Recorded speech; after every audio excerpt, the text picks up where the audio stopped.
Reflective tape must be durable enough to withstand the harsh environments experienced on trucks every day, while still maintaining reflectivity. Avery Dennison reflective tapes are built with a solid metallized construction instead of an air-celled construction, commonly found in other brands of reflective tape. With air-celled construction, the cells can be crushed, causing instant loss of reflectivity, simply by backing into a dock or scraping a post.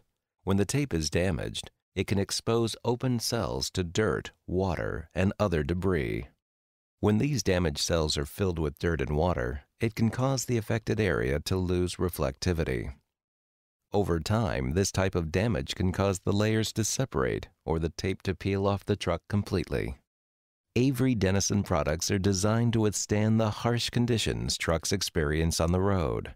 Solid metallized construction is more durable because it does not rely on a fragile air cell to produce reflectivity. Let's look at how this applies in a side-by-side comparison.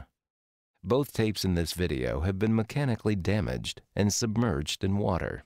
As you can see, the reflectivity of the air-celled tape has been lost once cells are filled with water, while our solid metallized product has no visible change. In this example, you can see both tapes being hit with a hammer, simulating a truck backing into a dock or other blunt force damage experienced by trucks daily. The air-celled tape loses reflectivity where our solid metallized product has no visible loss of reflectivity.